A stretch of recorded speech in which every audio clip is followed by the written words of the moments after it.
Good evening, peeps. This is Auriel Grace from A Gang of Girls Radio, and tonight we're going to be talking about some paranormal stuff. We are. It'll be very fun for us. We're going to take a walk through history, and then we're going to talk about some residual energy. Yeah. All right. So I'm the author of I'm Psychic, Not Telepathic. You can find the book on Amazon. Just look it up and you'll see it. It's a great book. I'm Psychic, Not Telepathic, especially if you want to learn about your intuitive skills. So check it out. This week on Amazon, the Kindle edition of Haunted, A Psychic Story is on sale for 99 cents. It'll be on sale until October 30th. So you can download it to your Kindle app or your Kindle, or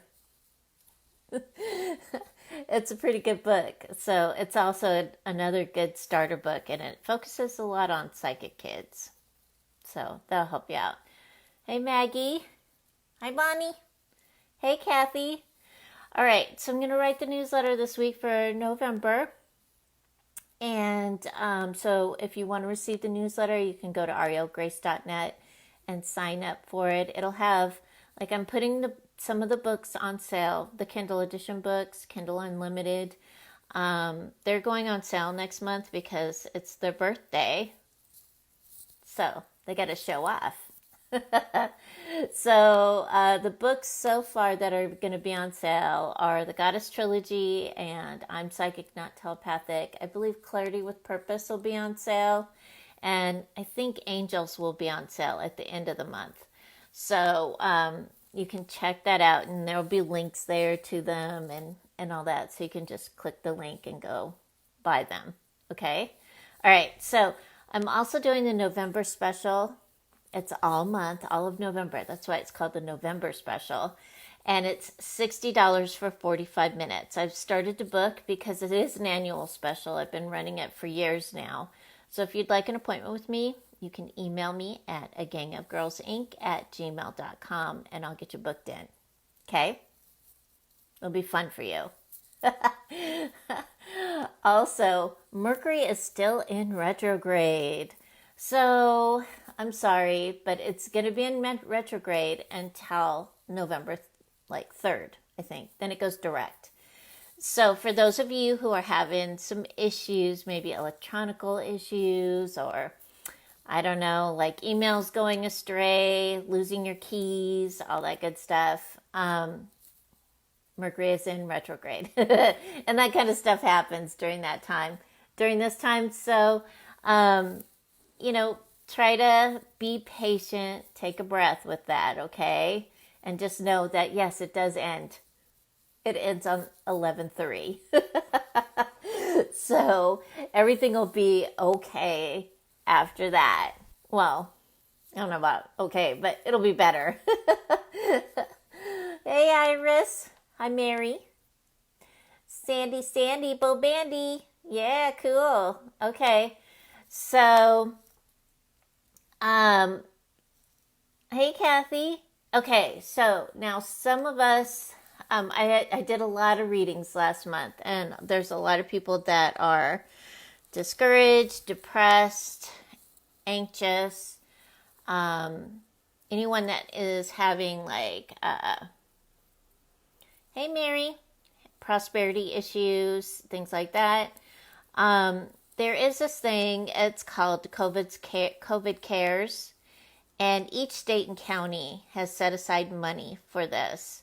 You can go see if you're applicable for it. It's up to a $5,000 grant to help pay your bills and your rent, help you. It's there. The money's been set aside for you.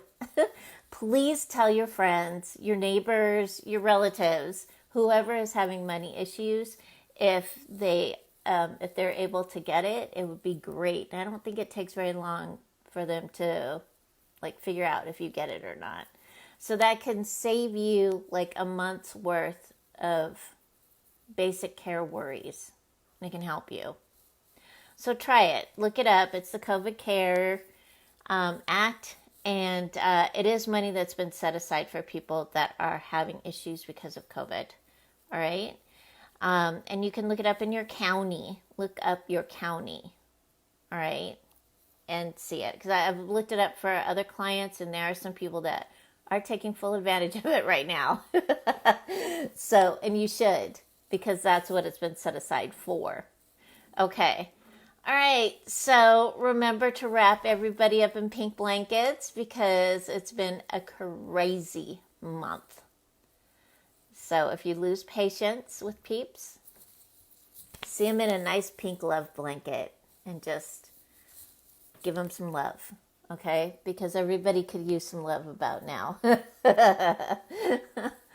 right. So we're going to check out a place in Missouri tonight. So we're going to do some history, and we're going to talk about, actually it's a whole town. This whole town is just, wow. But I focused on one specific place. It was really hard to get the information on this. I was like, dang. But I did get it from I did get the information from several websites. When I put up the show notes, you'll see the websites. You can follow the links and get more information if you want. And we're going to talk about some residual energy and how to create an atmosphere. Okay? Because there are ways that you can create nice atmospheres when you're doing a paranormal investigation, where you're attracting the spirits that you would like to attract, and it does work. And so there's been some investigators that have had great results from it. Okay, so but we're gonna go to Weston, Missouri. It's the little town that just wouldn't die. It just would not. It just kept reinventing itself. And after I read a lot of its history, I was like, yeah, these guys are Americans. Because they just didn't give up, okay? And so Weston, Missouri was originally part of the Louisiana Purchase of 1803. Lewis and Clark described it as beautiful, with fertile soil and diverse in plant and animal life. Now, the soil that they saw, it was off the Mississippi River. It's like black soil, black gold. That's what it was like. And Lewis and Clark, their job was to map out and discover parts of the unknown of the United States. That's what their job was. And so that's what they said about it. And I can believe it from what I've read about this place. Now, in 1836, the Platte Purchase, the U.S. government bought 2 million acres of land from Iowa, the Iowa, Sac, Fox, Sioux, and Algonquin Indians for $7,400. When I read that, I was like, oh man. But back in the day, that was a lot of money. So, and then they moved them all onto a reservation in northeast Kansas. So, their main income in Weston, Missouri was hemp and tobacco. The hemp they used to make rope with. So there was a lot of work in that. It was like, for them, there were slaves there. But there were like two factions, non-slavery people and slavery people. And I think that there was a lot of tension there with that. It ended up that, when the slaves were freed, some of the slaves stayed on the plantations because they were treated well. They had their own homes. They were able to make money outside of the work that they did on the plantations. So from what I read, they had their own area of town too. Like they had their own part that was theirs. And so their life was not as bad as some areas in the United States. And so they a lot of them stayed on their plantations and continued to work for the people that owned them previously, but now, paid them as like employees. So there was a lot of, there was some gunfights going on. There was. And the river boats, it had a nice little natural harbor. So there would be up to 300 river boats on the river waiting to dock, to unload and load their product. And so it was a very, very, very busy town. It just like expanded, It's a cute town. So if you ever go to Western Missouri, it's absolutely adorable. And just from reading the history of it and some other things about it, it not only is a hotel that we're going to talk about haunted, but I think the whole town is. And I think that, like, maybe some of the spirits at the hotel, they go in and they are social, and then they go, like, to another area and they're social over there. So, I don't think all of the spirits that we're going to be talking about tonight live in the hotel all the time. They're totally intelligent. And so they would carry, these steamships would also carry like people, merchandise, product, all kinds of stuff, okay? And I have a website here. I'm going to include it in the show notes. You can go and check it out. But what I found was really cool is that when the steamships were heavy with stuff, like, you could walk faster than the steamship. You could. So I was like, oh, okay. But it was an easy way of getting things back and forth a lot at a time. And it was safer too, because when you went on land, there was always a chance that you could get robbed and killed of your stuff. Also, the people that left from Weston, Missouri, like, they would go there to buy Calistoga wagons and have them filled, purchase what they needed to fill them up so that they could go to Utah or to California or the Four Corners area. So there was a lot happening in that town. So the St. George Hotel is what we're going to be talking about tonight. And Kathy, I got to tell you something about the St. George Hotel. It was harder than heck, really, actually, to find out news about this anywhere like that pertained to specific hauntings. I was just like, I looked up all kinds of stuff. I finally found some things, but it was quite the search. It took me all week to figure this out, but we got it. Okay. Yeah, you should check it out, Bonnie. I think you'd like it. I think you would like this town. You'd get a nice kick out of it. The whole place is haunted. Yeah. All right, so the St. George Hotel opened its doors to steamboat captains, tradesmen, travelers, and it was built like 1845-46. There's different accounts of it. It burnt to the ground in 1890, so the original hotel is not there.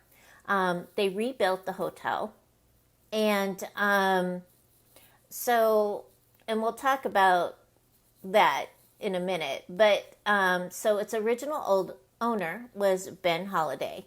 All right, he moved to California in 1852. So he built, the original hotel had 47 rooms on the top two floors, like the second and the third floor, okay? And on the first floor, there was a saloon, and sample rooms for traveling salesmen, a tobacco shop, restaurant, and 2 retail spaces. So it was a pretty big hotel for the time, right? Because it had a saloon and a restaurant, plus all the other space on the first floor where the lobby was. All right.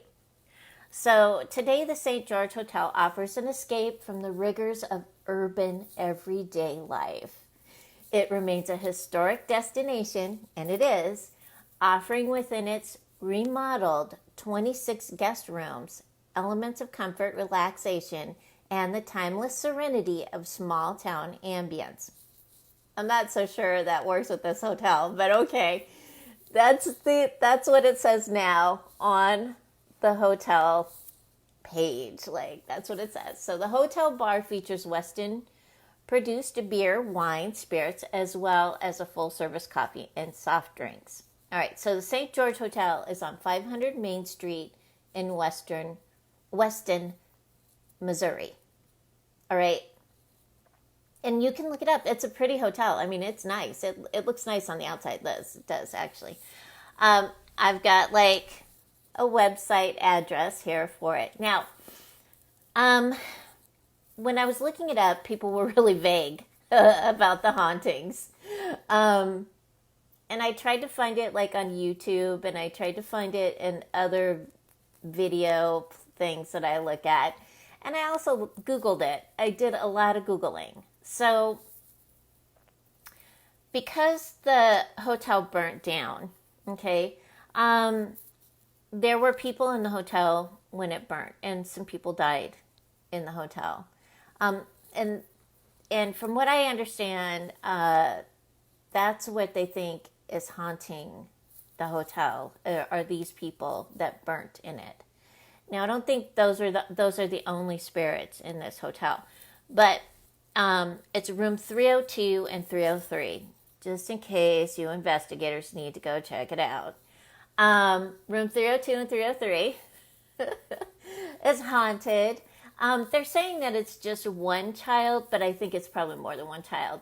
But what they have seen and heard is that there's a young boy who tends to hide objects. Like if you go in and you leave like your phone or your watch or something like that, it'll get hidden, or it'll get moved. And while you're sleeping at night, likes to move the furniture in the room. So, and you can hear the furniture moving in the room. And so, if you plan on sleeping, get some rest before you go, okay? Especially if you go into room 302 or 303. I'm not sure if they have them locked or not. I don't think that they do. Because some hotels will padlock some haunted rooms. They won't let you in that room. There's a hotel, I think, in Chicago. I can't remember which one it is.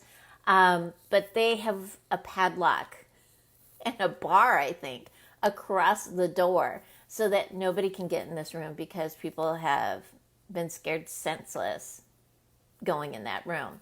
So, and there are other places too, like the Queen Mary just opened a room, I think a couple of years ago, that was really, really haunted. And they're letting people stay there now too. And there's a warning for that room. It's like, hey, you might not sleep. So, there are hotels that do that. So check before, you reserve it. Make sure that the room is actually open. All right. So what I did, because people were so vague about this hotel and the haunting of it, is I had to go to a couple websites where they do reviews. All right. So one of the websites actually was just like, we only want your haunted reviews, what you experienced. So it was like, yay, I hit the jackpot. So I kind of did. And I've got a couple reviews that I want to read to you about this hotel, in case you're curious. All right. All right, so the first one is a person that they said, we stayed there 2 years ago on the second floor and room. Woke up in the middle of the night to what sounded like a bowling ball rolling across the floor. I tried to open my eyes and wake my significant other up, but could not move. I felt someone sitting at the foot of the bed. Then, I know this sounds weird, I was able to turn my head and look towards the window, and it had fire around it with some kind of emblem above it, and I heard children laughing. This was around Halloween time, and since then we have been back to Weston twice. All right, so this lady was from Des Moines, Idaho, I guess, Iowa. Yeah, Iowa. All right, so children laughing. And there's been other reports of children laughing. There's also a picture, and you'll be able to see it on this website too. They took a picture outside. Somebody took a picture of the hotel, and they got a picture of what looks like a child upstairs, looking out the window. So it's kind of shady, and it is a spirit. And from what I understand, there was a lot of children stuff going on there in that hotel. Like, people hear the children running around and laughing and, being children. So, and I think some of that is residual energy and some of it may be intelligent. Okay? I think that what happened to her is there was something in the room holding her down, trying to show her, like, what happened in the hotel. Because spirits will do that. They'll share things with you. And they're not trying to, like, scare you. They're just trying to share with you, like, what happened. Because so many people ask that, So this second one it's kind of scary. And when I read it, I was like, no, I don't know if I should share this with the peeps, but I'm going to. So this is a man, and he says, I had a very traumatic experience there, and I'm truly frightened to return. My experience occurred while using the restroom. I heard whisperings, and they began to get louder, along with additional whispers. Then the bathroom door opened. I, of course, was on the pot, and I noticed these shoes walking towards the stall.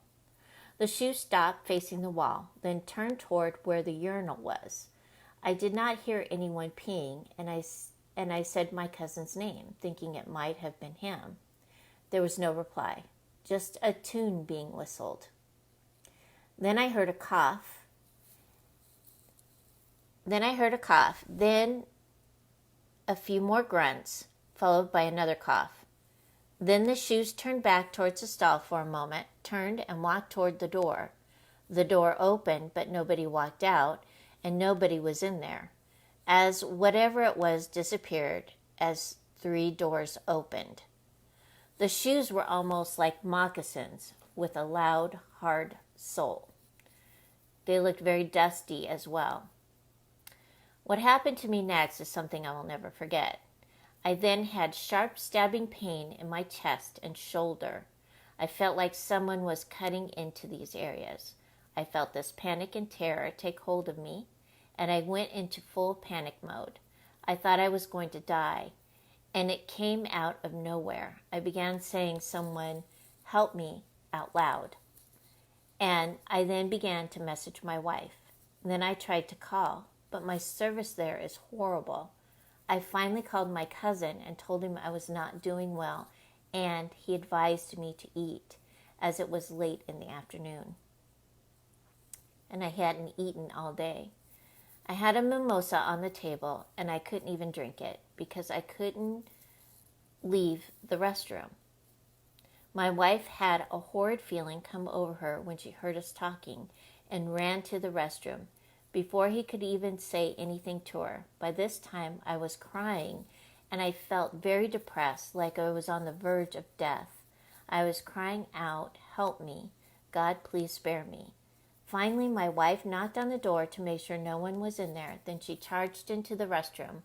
I got out of the stall, and I was overwhelmed with tears, panic, and this absolute sorrow. My wife saved me. My heart was racing, and my BP was elevated. The whispers subsided the minute she came for me, and as soon as I was calmed down enough, I exited through the back door. I didn't want to be alone for fear that I would drop dead.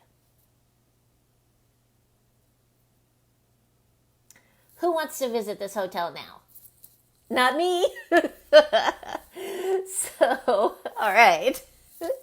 That was the worst one. I have the website when I put up the show notes. You guys can follow it and read that again because I had to read it 3 times. I was like, wow. Because we have to remember that this town has been around like for 150, almost 200 years. So, there was stuff that went down there. Like, there were probably shootouts and fights and people getting killed and all kinds of crazy stuff because, it was kind of like the wilderness. And so, he was attacked psychically by a spirit that felt threatened. And so that's what happens. And so that's why I always tell everyone, all of you guys, if you are going to do a paranormal investigation and you think you could do it by yourself, please don't. Go with somebody. Bring somebody with you, even if they don't believe in the paranormal, because you know what? That's what might save them. And you too. So make sure that you always bring somebody with you. And that includes going into the bathroom. Whether you're a guy or a gal, make sure somebody's in there, especially in a haunted place like that. Okay. So, heck no. Right. That's what I'm talking about. Heck no. Okay. All right. So, there are other things too. Like I watched this really long investigation. And I watched it because paranormal investigators will give stuff away. They always do, even though they say they don't. They always give stuff away. They're always like, oh yeah, in this room, blah, blah, blah happened. It's like, huh. And then you have to put things together. You got to do your research and figure it out. So when I go in blind to a place, like say somebody said, oh, I need you to come with me to this hotel and not tell me what the name of it is or anything. I always like, okay, because we need you to do a walkthrough. All right, I'm going. So when I do these investigations so I don't get attacked and I don't have something like that happen to me, I always put myself in my little protective bubble or the disco ball or whatever. And just because you protect yourself doesn't mean that you're not going to feel, hear, or know something. You're just not going to feel it to the extent that it was intended, I remember one time I went up to visit somebody who actually lives in a haunted house. I remember. And they were out with their tractor and we drove up and it was Al's. It was Al's place. I walked up, I was walking towards him and one of the ghosts that lives at Al's place pushed me. And so what do you do when somebody pushes you? Well, I turned around and I freaking did this, I was like, hey, don't push. And don't touch me again. So that's what I do to him. I'm just like, yeah, no, we're not playing that game. I don't play that game. I don't want any of them touching me, and I don't really want them really standing that close to me. I don't really like that very much. So I always put myself in a disco ball. That way to make sure that nothing like that happens. Because people that like that stuff, they're weird. And you don't want that to happen to you. Okay? All right. So make sure that you protect yourself. I always invoke the Archangel Michael to come and guide, guard, and protect me during the time that I'm doing my thing. One of my witchy friends always told me, she goes, wear something blue.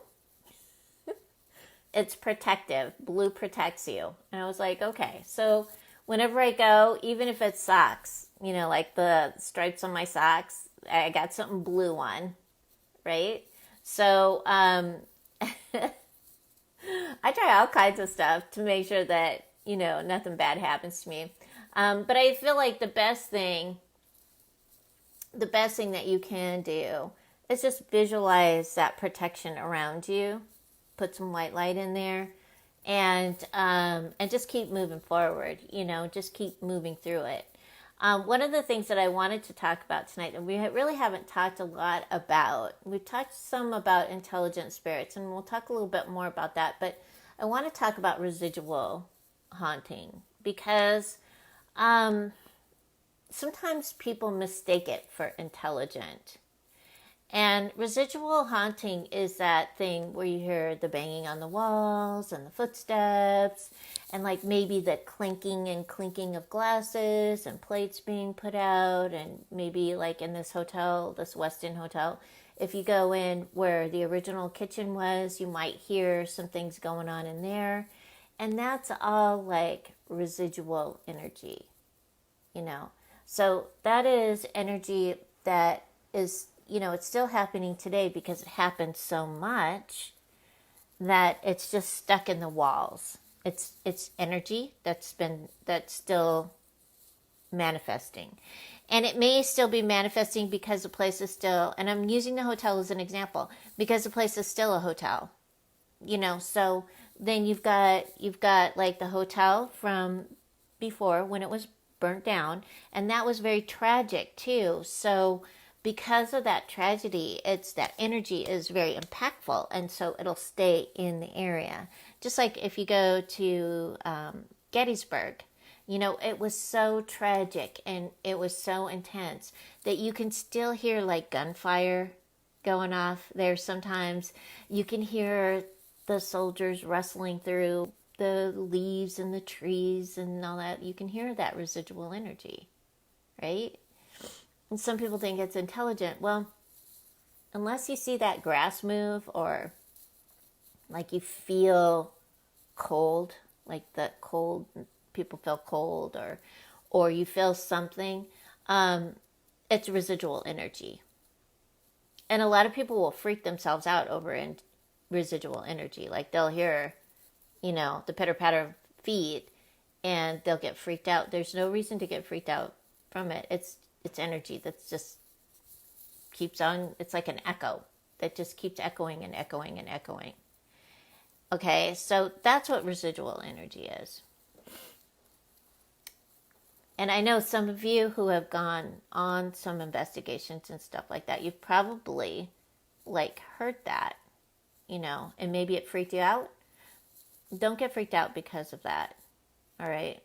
Especially in a place like that has had a lot of events happen there. Okay. There's one of the things that paranormal investigators do, and this is a cool thing, and it does work, is they'll set up an atmosphere for if they're going to do an investigation, especially if they want specific spirits. You know, so say there's some people that have an old house and it's got a ballroom in it, and the ballroom is scary. Like nobody wants to go in there because it's a scary place. Well, what an investigator will do is they'll set up the ballroom like there's going to be a ball, and then they'll play music, you know. And they may even have, maybe a couple of them will even dress in period clothing and start dancing to the music. And when they set up an atmosphere like that, a spirit will go, oh, look at what's going on in the ballroom. They're in my ballroom, you know, and you'll get their attention. And then you can have an EVP session. An EVP session is when you record, you know. So if you feel like if you're part of a team, or if you feel like you want to set something up like that, you know, look at the history of the place and see what they did. I mean, if you're doing a sewing room because people are getting stabbed with needles, you may want to like dress in that time period of whatever time period it is and sit there and sew. And in some wealthy places, what they used to do is like they would have their sewing room, and then they would have like their gossip sessions, or they would have somebody actually playing the piano. Like one of them would get up and play the piano or play some kind of instrument or sing or something, or they would read. And a lot of times what they read back in the day, the biggest thing that they read was a Bible. So you might want to get a big Bible, like a big one, not one of these little cheapy ones that are hanging out, but a big, huge one, because that's how big their Bibles are. They were heavy. They were like that thick, and leather bound and all that stuff. So you could get a big book like that looks like it and start reading from it.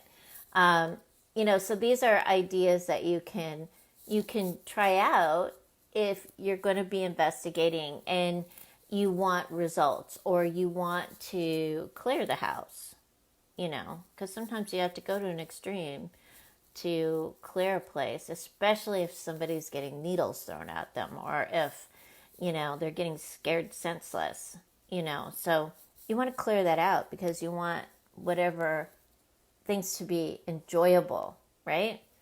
I've been to a lot of haunted places that the spirits knew we were coming and they don't want to leave. They enjoy the attention and they're very cooperative. They're just like, yeah, we're here. We'll make some noise for you. Okay, we'll answer your questions. It's cool. And it's a safer environment. They're okay with everybody like paying attention to them, right? And those are the types of places that you should go to if you don't want to be scared senseless. And you can read the reviews of the different, like they have the paranormal walks now where they take you to all the different little places to go and see if they're haunted or whatever. Go do that. That's fun. You get to hear some history and some fun stories and you don't get scared senseless. Because that scared senseless stuff is really silly and dumb. And you don't know what can happen. People get hurt. You don't want that to happen to you. I don't want that to happen to you. Okay. So those are the things that I did want to share with you because I don't think I've shared that kind of stuff with you before. And I want to make sure that you stay safe when you go to check things out. A lot of these historic towns are haunted. They really are. They're haunted. So, like, you might even live in a haunted town. I don't know. Especially here in the South. A lot of crazy stuff happening here in the South. But, so look up the places that you're going to.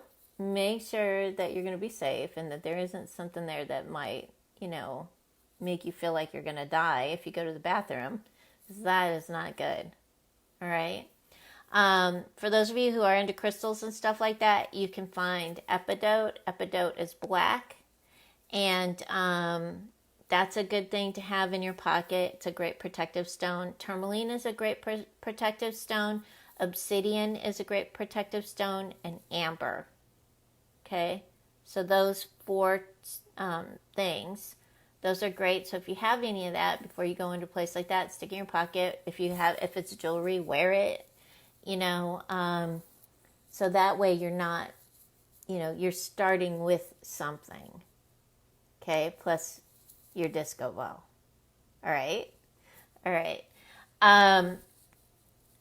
Because there are a lot of haunted places and you never know what might happen, especially if you haven't been there or you don't know anybody who's been there and there's not that many reviews. Okay. So remember always to be present when you go. Listen, feel it out. If your heart's hammering or something like that, walk outside, take a breath, get calm, and then walk back inside and see if your heart is hammering some more. Because that right there is a trigger. And if your heart starts beating that fast, something's there. All right. So, I don't know. It's like an instinctual thing. Your instinct comes in and it's like, why are we here? Okay. All right. Last week we talked about haunted objects. So if you missed that show, make sure that you go back and look at it. You can look it up on YouTube. And you can look it up here on Facebook too. I think they store them or something on Facebook. So you can look up that one and listen about the haunted objects and the haunted museums. All right? Okay. So, are there any questions?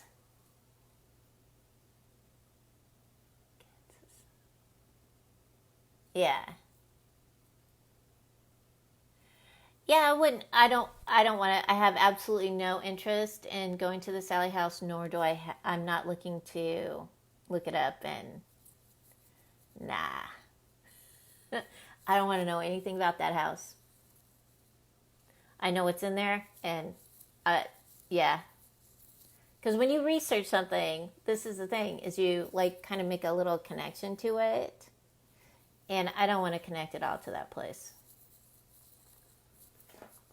I think the place needs to like have a big brick wall built around it and nobody go in it forever.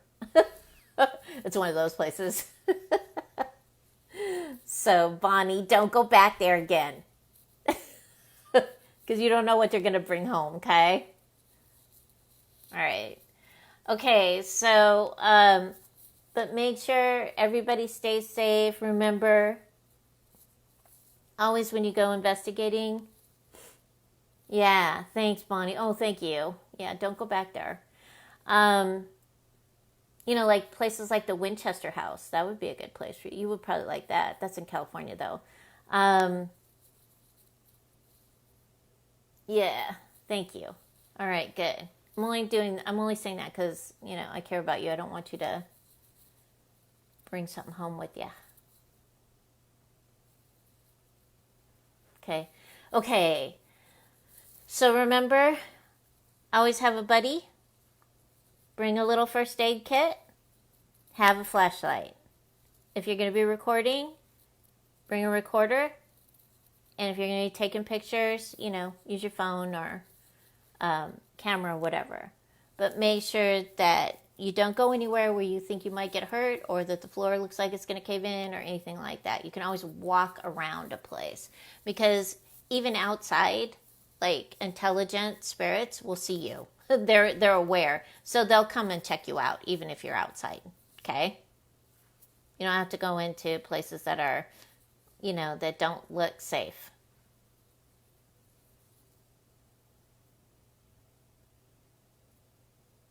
Yeah, see, that's not good. I'm glad that I'm glad that you're not. Yeah, you can get physically sick when you go to places like that. Always check to see, like, about the place before you go. And that place is not good. There are many places like that place. So if you're sick, if you feel sick, leave. Yeah, Weston, I don't think there's anything actually in Weston that will harm anybody. I feel like there might be a couple spirits there that are butt heads. And I feel like the man in the bathroom was probably, he might have had some type of energy with him that threatened that spirit. So, and that's probably why he was attacked. So just be aware, and just go in, make sure that you do your own protection stuff. Also, and just don't put up with any of their crap either, because they're people, they're spirits. Spirits used to be people. They know what you're saying. They do.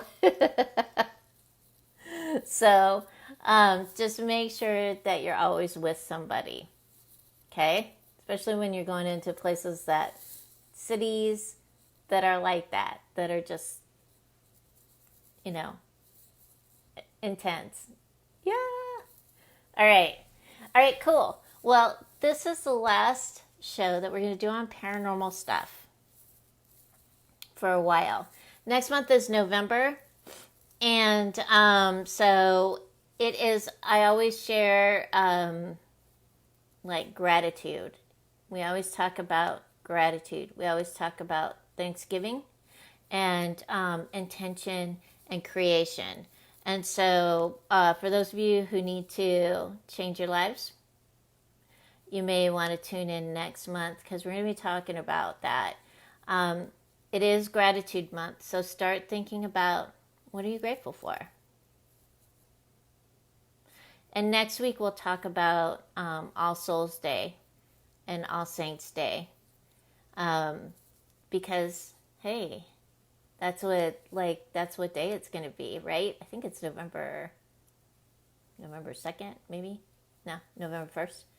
But we're going to talk about those days next week, and it'll be very fun for us. So I'll talk to you about the history of it, and then we'll talk about the saints and how we honor them and what we can do to honor them. So, what's your favorite saint? Think about it, look it up and see. That way you can honor your saints and your ancestors. All right? All right, so I'll talk to you next week. Everyone have an awesome week. And remember, keep your hearts open and align with the energy of love. Good night.